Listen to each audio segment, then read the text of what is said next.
여호수아 7장 2절에서 11절까지 저랑 한 절씩 교독하겠습니다. 여호수아가 여리고에서 사람을 베델 동쪽 베다원 곁에 있는 아이로 보내며 그들에게 말하여 이르되 올라가서 그 땅을 정탐하라 하며 그 사람들이 올라가서 아이를 정탐하고 여호수아에게로 돌아와 그에게 이르되 백성을 다 올라가게 하지 말고 2-3천 명만 올라가서 아이를 치게 하소서. 그들은 소수이니 모든 백성을 그리로 보내어 수고롭게 하지 마소서 하므로 백성 중 3천 명쯤 그리로 올라갔다가 아이 사람 앞에서 도망하니 아이 사람이 그들을 36명쯤 쳐 죽이고 성문 앞에서부터 스바림까지 쫓아가 내려가는 비탈에서 쳤으므로 백성의 마음이 녹아 물같이 된지라. 여호수아가 옷을 찢고 이스라엘 장로들과 함께 여호와의 궤 앞에서 땅에 엎드려 머리에 티끌을 뒤집어 쓰고 저물도록 있다가 이르되 슬프도소이다. 주 여호와여 어찌하여 이 백성을 인도하여 요단을 건너게 하시고 우리를 아모리 사람의 손에 넘겨 멸망시키려 하셨나이까. 우리가 요단 저쪽을 만족하게 여겨 거주하였다면 좋을 뻔하였나이다. 주여 이스라엘이 그의 원수들 앞에서 돌아섰으니 내가 무슨 말을 하오리이까. 가나안 사람과 이 땅의 모든 사람들이 듣고 우리를 둘러싸고 우리 이름을 세상에서 끊으리니 주의 크신 이름을 위하여 어떻게 하시려 하나이까 하니 여호와께서 여호수아에게 이르시되 일어나라. 어찌하여 이렇게 엎드렸느냐. 이스라엘이 범죄하여 내가 그들에게 명령한 나의 언약을 어겼으며 또한 그들이 온전히 바친 물건을 가져가고 도둑질하며 속이고 그것을 그들의 물건들 가운데 두었느니라. 아멘. 오늘 이 말씀을 가지고 승리의 장애물을 깊이 점검하라 하는 제목으로 말씀을 함께 나누겠습니다. 오늘 아침 우리가 읽은 본문에 이제 이스라엘 백성들이 하나님 말씀에 순종을 해가지고 하나님께서 가르쳐 주신 전략이 굉장히 이상했지만 이상한 그 말씀에 순종해가지고 하나님의 전략 전술대로 행함을 해가지고 이제 여리고성을 완전히 진멸하는 대승을 거둔 이후에 이스라엘 백성들이 두 번째로 행한 전투인 아이성 전투에 있었던 일을 오늘 본문이 기록을 해놓고 있습니다. 아이성은 여리고성에 비해서 굉장히 작은 성입니다. 그래서 그 성을 진멸하고 하는데 굳이 이스라엘 백성들 전체가 동원되어 가지고 전쟁에 참여할 필요가 없을 만큼 작은 성이었어요. 그래서 이제 오늘 본문 3절에 보시면 이렇게 말씀하죠. 여호수아에게로 돌아와 그에게 이르되 백성을 다 올라가게 하지 말고 2-3천 명만 올라가서 아이를 치게 하소서. 그들은 소수이니 모든 백성을 그리로 보내어 수고롭게 하지 마소서 하므로라고 말씀을 합니다. 정탐꾼들을 보내봤는데 아이성에 가서 둘러보니까 성이 너무 작아가지고 굳이 백성들 전체가 올라가가지고 또 전쟁을 치르고 그럴 필요가 없겠다고 하는 거예요. 여리고성을 점령하고 진멸할 때에는 이스라엘 민족 전체가 다 동원됐습니다. 200만에 육박하는 인원이 다 동원돼가지고 전투에 참여했어요. 물론 실질적으로 어떤 전투를 한 건 아니지만 여리고성을 도는 그 일에 다 동원돼가지고 참여를 했었습니다. 그런데 아이성은 얼마나 작은 성인지 겨우 2-3천 명만 올라가서 싸워도 다 점령할 수 있을 것 같습니다라고 정탐꾼들이 와서 이 얘기를 한 거예요. 그러니까 굉장히 작은 성이었다고 하는 거죠. 그래서 실제로 3천 명쯤 선별을 해가지고 아이성 공략을 시도합니다. 그런데 쉽게 만만하게 보았던 아이성 전투에서 오히려 크게 패하고 돌아오는 일이 발생되어져요. 오늘 보면 4절과 5절에 보시면 이렇게 돼 있죠. 백성 중 3천 명쯤 그리로 올라갔다가 아이 사람 앞에서 도망하니 아이 사람이 그들을 36명쯤 쳐 죽이고 성문 앞에서부터 스바림까지 쫓아가 내려가는 비탈에 섰으므로 백성의 마음이 녹아 물같이 된지라. 이렇게 기록하고 있습니다.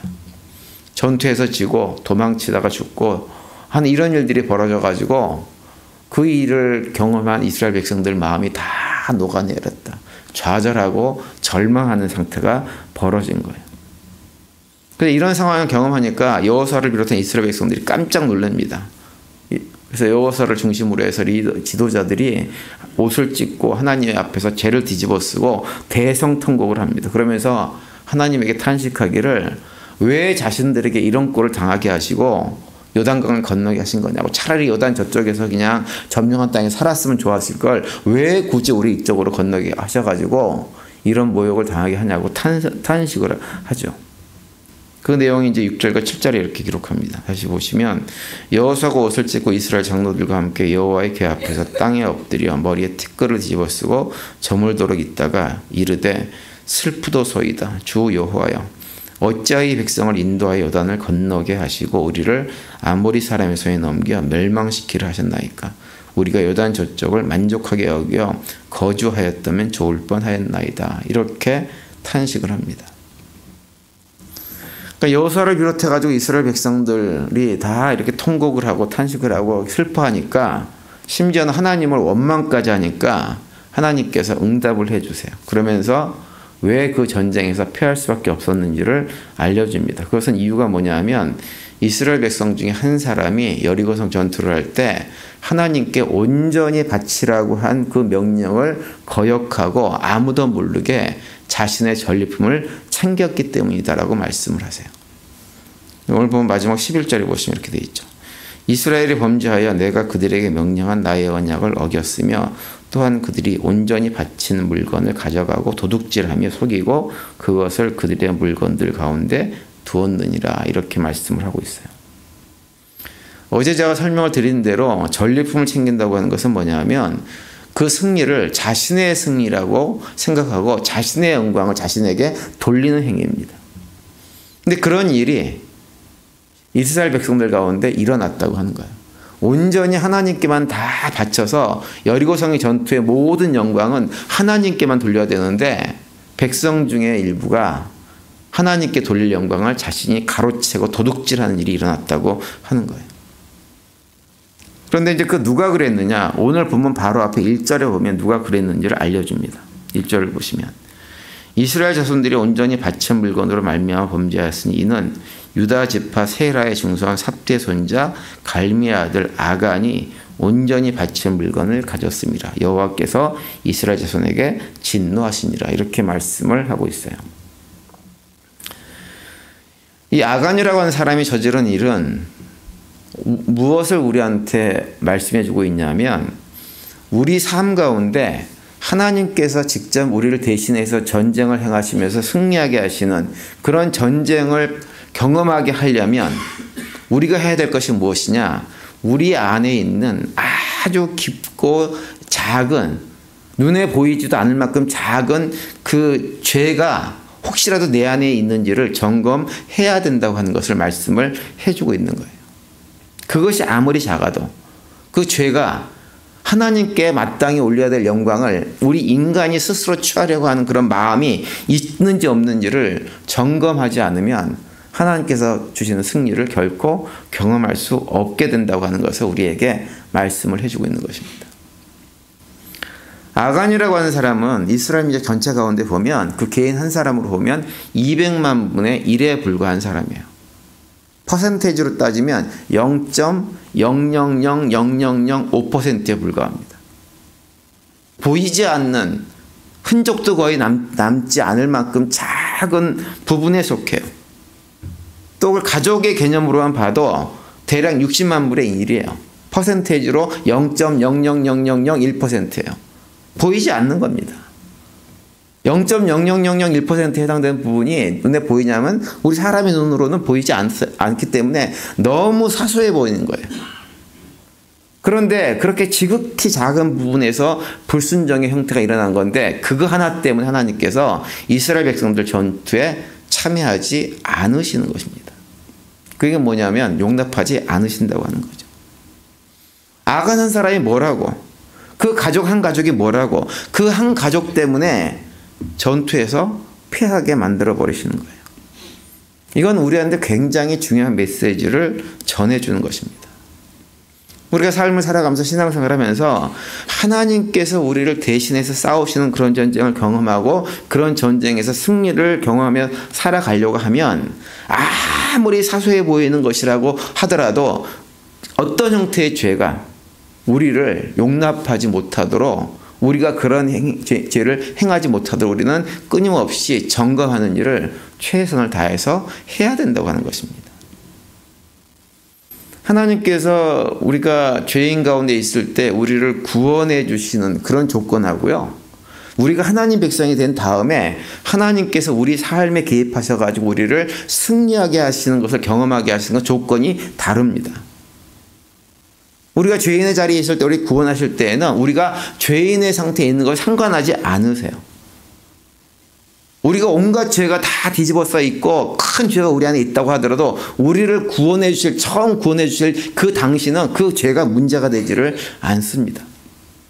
그래서 로마서 5장 8절에 보면 이렇게 말씀하죠. 우리가 아직 죄인 되었을 때 그리스도께서 우리를 위하여 죽으심으로 하나님께서 우리에 대한 자기의 사랑을 확증하셨느니라. 사망의 자리에 있던 우리가 죄 가운데 머물러 있으면서 죽어가는 그런 상태에 있을 때 하나님은 그런 상태에 있던 우리를 사랑하세요. 죄 가운데 있다 하더라도. 그래서 우리를 갖다가 건져내서 생명의 자리로 옮겨주신다고요. 그런데 생명의 자리로 옮겨주시고 나면 그때부터는 하나님께서 우리에게 기대하시는 것이 완전히 달라져 버립니다. 이걸 기억하셔야 됩니다. 우리 안에 작은 죄라도 더 이상 우리 스스로 용납해서는 안 된다고 하는 거예요. 왜 그러느냐? 그 죄가 우리 안에 있으면 어떤 문제가 생기냐면 하나님께서 우리의 삶에 개입하시는 것을 갖다가 가로막는 문제가 생겨요. 그러면 더 이상 우리가 하나님께서 우리를 위해서 싸우시는 전쟁을 경험하지 못하고 하나님께서 주신 승리를 경험하지 못하는 것입니다. 그래서 두렵고 떨리는 마음으로 내 안에 혹시라도 죄가 자리 잡고 있지 않은지, 하나님께 돌려야 할 영광을 내가 취하고 살아가고 있지 않은지를 아주 심각하게 점검하면서 살아야 되는 거예요. 그래서 이사야서 59장 1절과 2절에 보면 아주 유명한 말씀을 우리에게 해주고 있죠. 여호와의 손이 짧아 구원하지 못하심도 아니요 귀가 둔하여 듣지 못하심도 아니라 오직 너희 죄악이 너희와 너희 하나님 사이를 갈라놓았고 너희 죄가 그의 얼굴을 가리어서 너희에게서 듣지 않으시게 함이니라. 이렇게 말씀을 하고 있어요. 죄는 우리와 하나님의 사이를 가로막는 역할을 합니다. 그래서 오늘 본문에서 비록 아간이라고 하는 사람이 정말 어떻게 보면 이스라엘 민족 전체로 놓고 보면 거의 눈에도 보이지 않는 작은 어떤 죄를 행한 거예요. 그런데 하나님께서 그것이 이스라엘 민족에게는 심각한 문제라고 하는 것을 오늘 본문을 통해서 우리에게 말씀을 해주고 있는 거예요. 오늘 새벽에 나오신 성도님들은 하나님께서 나를 위해서 대신 싸워주시는 하나님의 전쟁을 통해서 승리의 기쁨을 경험해 보신 적이 있으세요? 참 불행하고 안타까운 건 뭐냐면 우리가 신앙생활을 하면서도 많은 분들이 그런 경험을 별로 못한다고 하는 거예요. 그래서 하나님의 전쟁을 경험하지 못하니까 결국 누가 어떻게 싸우냐면 내가 스스로 싸웁니다. 내가 스스로 싸워. 그러니까 스스로 싸우다 보니까 이겨도 이긴 것이 아닌 상처뿐인 영광을 얻는 경우가 굉장히 많아요. 이긴 것 같은데 만족이 없어요. 이긴 것 같은데 그 승리가 공허합니다. 하나님께서 대신 싸워주시는 그런 싸움을 경험하지 못한 이유는 한 가지예요. 다른 이유가 없어요. 우리 안에 있는 죄가 하나님의 전쟁을 경험하지 못하게 만드는 거예요. 다시 말하면 하나님의 영광에 관심이 없고 늘 나의 영광, 지극히 인간적인 나의 영광에만 관심을 가지고 있기 때문이에요. 그래서 우리가 정말 하나님께서 주시는 그 승리, 그 영광을, 그 기쁨을 누리고 살려가려고 하면 해야 될 건 한 가지예요. 끊임없이 내 안에 혹시라도 내가 하나님 자리에 앉아서 하나님 행세를 하면서 하나님이 반드시 받으셔야 될 영광을 내가 취하고 있지 않은지를 우리 스스로 깊이 들여다 봐야 됩니다. 근데 사실 그것이요, 굉장히 힘든 일이에요. 나는 내가 좋은 사람이라고 사람들이 인정받고 나도 그렇게 보기를 원해요. 그런데 내 안에 있는 죄를 살펴보면서 그것을 들여다보는 것은 굉장히 힘든 일입니다. 그러나 힘들어도 해야 되는 일이에요. 왜? 그래야만 진정으로 참된 승리의 기쁨을 맛볼 수 있기 때문에 그런 거예요. 하나님께서 우리 삶에 개입하셔가지고 하나님께서 나의 문제를, 나의 고민을, 나의 슬픔을, 나의 아픔을, 나의 괴로움을 해결해 주시는 것을 경험하고 살아가려면 그 문제를 다 반드시 해결을 해야 돼요. 우리가 잘 아는 성대모법에 지필기지면 백전백승이다라고 하는 말이 있죠. 나를 알고 상대방을 알고 싸우면 질 수 없다고 하는 거예요. 성도들은 나를 바로 알아야 돼요. 그리고 인정을 해야 돼요. 나의 무엇을 알아야 되느냐? 내 안에 있는 죄를 분명히 알아야 됩니다. 그럼 민감해야 돼요. 그래서 지극히 작은 것이라고 할지라도 거기에 대해서 두렵고 떨림으로 하나님께 내어놓고 하나님 나를 정결케 해주세요 라고 하나님께 간구할 수 있어야 됩니다. 그래서 신약성경 데살로니가전서 5장 21절과 22절에 보면 이렇게 말씀하죠. 범사해야 이래 좋은 것을 취하고 악은 어떤 모양이라도 버리라 이렇게 말씀합니다. 이 21절과 22절 말씀은 같은 말씀을 반복하는 거예요. 여기서 범사에 좋은 것을 취하라고 하는 것은 뭐냐면 모든 일을 할 때 하나님의 뜻에 맞는 것을 취하고 하나님께 영광을 올려드리는 일을 취하라고 하는 거예요. 그것이 좋은 거예요. 그냥 내 입맛에 맞는 게 좋은 것이 아니고 하나님의 뜻에 맞고 하나님께 영광을 올려드리는 일을 선택하는 것이 좋은 일이에요. 또 그것이 무엇이냐면 바로 악을 모양이라도 버리는 일입니다. 그러니까 하나님의 뜻에 맞는 것을 취하고 살아가면 우리는 어떤 악도 행할 수가 없는 것이에요. 그래서 끊임없이 점검해야 돼요.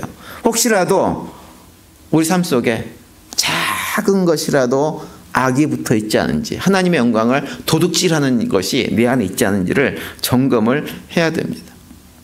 그렇게 점검을 해서 하나님 앞에서 정결한 삶을 살려고 노력을 하게 되어지면 비록 우리가 부족한 거 연약함이 있어도 하나님께서 그 마음을 아시고 우리 삶에 개입해 주세요.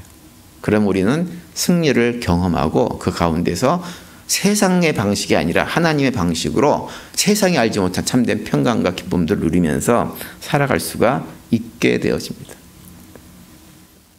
오늘 한 해 우리 성도님들 지내시면서 삶 가운데서 승리의 장애물들, 참된 승리를 경험하는 그것을 방해하는 그 죄가 우리 가운데 없는지를 깊이 돌아보는 한 해가 될 수 있었으면 좋겠어요. 그래서 그걸 돌아봄으로 해서 죄의 모습들은 흔적이라도 다 지워나가고 성령 하나님의 인도하심 속에서 깨끗함을 유지하는 가운데 우리로 하여금 참된 승리를 경험하신 하나님의 손길들을 풍성하게 경험하는 한 해가 될 수 있게 되기를 간절히 바랍니다. 오늘도 그런 고백 가운데 승리의 삶을 사시고 하나님께 주신 참된 평강, 기쁨, 만족들을 누리며 살아가는 복된 하루가 되시기를 간절히 축원을 드립니다.